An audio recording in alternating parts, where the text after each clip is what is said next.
Hey people, top of the tippy tappy today at the right moment to you.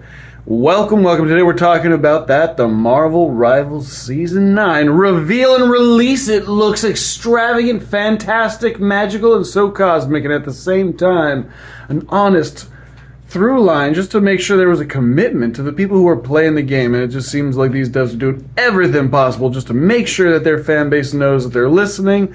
Despite the ups and downs, they're trying to listen to what the core complaints are and cater to what the real issues are. They're giving people gripes so they don't over or undertune anything half-heartedly or in a way that makes things worse, and it is just beyond the pale, to say the least. And let's start off, of course, as you can see, everyone saw Widow as a cool character. I myself was a little bit of a curmudgeon saying that she didn't need any rework. Every character can be fun, have their own thing and flavor. And at the same time, so many people thought I was a dum-dum, of course, and wanted just to redo everything, give her different guns, more of her Widow bites, all this stuff. And there's fair points all there. There's more than a couple grains of salt to their truths. But at the same time, the devs heard through all this, the divide, and what they did was to bring everyone together. With Widow now not only keeping everything in her kit, but reworking the stuff that was kind of clunky and making sure that she had the cool stuff that people grew to love. And a lot of people, I was impressed, actually made Widow work. And there's so many serious Widow players that I always felt bad for, and I didn't want to rework. They made it work.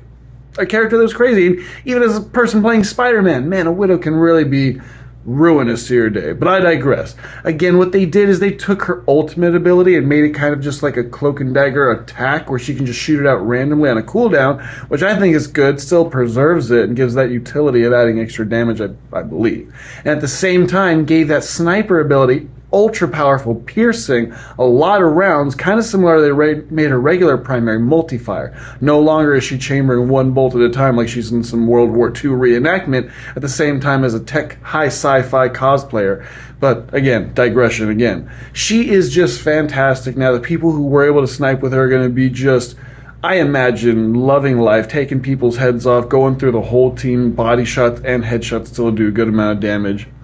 It looked like it was on a timer so you can do it for a while, kind of like the Hawkeye ult, so it kind of makes them more of a paired up thing, which I think is a natural lore thing, while adding her Widow bites. I didn't even mention that. Her regular attacks, she can jump in, be really fast, have a little slam effect, kind of like Hulk's new ability in the team-ups. Whoo boy! And at the same time, I think she still has her kick, get over here, grapple pull, and it's just so fun. So the Widow rework, I think, again, it's just a great bridge. The divide was there. The devs, she, all of them, made sure that people were feeling represented, heard, understood, and didn't do anything too ridiculous. And I think that's the key here. They really hit the nail on the head with that light touch. You know, when you do things right, people won't be sure you've done anything at all. But then moving on, they also really changed things up, adding regenerative health. I was really tripped out when I saw the green health over, the white health in the demo when they were doing the release, and oh my goodness, they did add healing over time, or like base healing, kind of how I heard Overwatch has, but instead of just making a universal thing for regular health, it only starts at a certain point. So if you get lower than that, it seems like you can't get it back. You have to still have over that threshold for it to activate, which I think is a really unique, fun way to add a dynamic element to gameplay and kind of, again, bridge the divide from people clamoring to keep it the way it is and others adding that they think it'd be more full or more independent if you had a healing over time for everybody, which kind of underplays Deadpool's whole shtick anyway. It causes him to need a rework. But again, aces, fantastic. I look forward to playing with it. And then moving on, oh my sweet bibbity bobbity, all the team-ups, everything in there. Mother is coming in such a weird fashion, but still, I'm down for it. They have 2 sets for almost everybody, adding old team-ups that we always didn't want to see gone, while getting the new ones coming in, and you can now swap. Depending on how you want to play, you can go high, you can go low, you can go multifaceted to be all brawl and intense and say, I'm going to lock down this area's magic and demon swarm everybody, or you can go a little more diving. You can get super on the little debuff chains, hold them up, and then just kind of grab them, boom, pow, cut their head off down on the ground. They didn't have a chance, couldn't get away. Groundhog's locked underground type of deal. That's an option now, and as well, every character has that, which that's mind-boggling bending, and they even admitted in the dev vision, and I really respect them. Not only did they wait to say all this because they really didn't want to tease people before it was finished and get their hopes up and start getting more pressure, they actually wanted to make sure this came out so beautifully that they even imagined that it's so game breaking. They, in the division, said, if anything is a problem, please let us know ASAP. This is crazy. We'll do our best. And I gotta say again, you guys, do yourself a favor.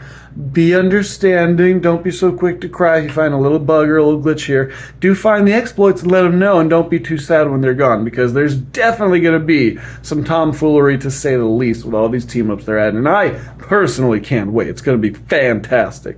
And then, of course, all of that stacked on top. They ain't stopping. Full-on gravy train keeps on chug-a-lugging, meaning Jubilee, the fireworks strategist, which seems to have a pulsating ultimate that just keeps throwing people. Seems like a fun little way to kind of marry and merge what Gambit kind of does, having a more utility healing circle, which probably is less and more of a fun little flavor that will kind of line up to her character. I think it looks fantastic and fun. At the same time, another map, the Thebes map, an Egyptian-style pharaoh mummification, apocalypse themed, because I think his takeover is happening, map. So ready for it. More map, more content just raining down on us while these guys are cranking it and making sure everyone's happy. Everyone's seeing Double G come out and having a time of his life, finally getting to let loose on this secret candy he's been holding up. And I'm giving them more power. I hope we see so much more. And I want everyone to kind of give them a shout out, because they've been working hard. And I personally can't wait to see what happens next in this season. Not to mention the ones coming out in all the different game modes. And that's not even saying anything about the other PvE mode. The Age of Ultron, I almost forgot about that. Coming in to just keep on that march to Doomsday. We already fought Loki a few weeks ago. And now we're coming up to fight Ultron and his minions. And whether it's going to be a little bit more like the zombies or a little bit more like the Loki mode, which is more PvP, I'm down to see what, and I think it might even be a mix of all the best parts. But we'll see. Let me know what you guys are thinking. Tell me your ups, downs, your ins, your outs, and I'll definitely see if I can respond. Keep it up, keep it going, and I'll see you guys next time.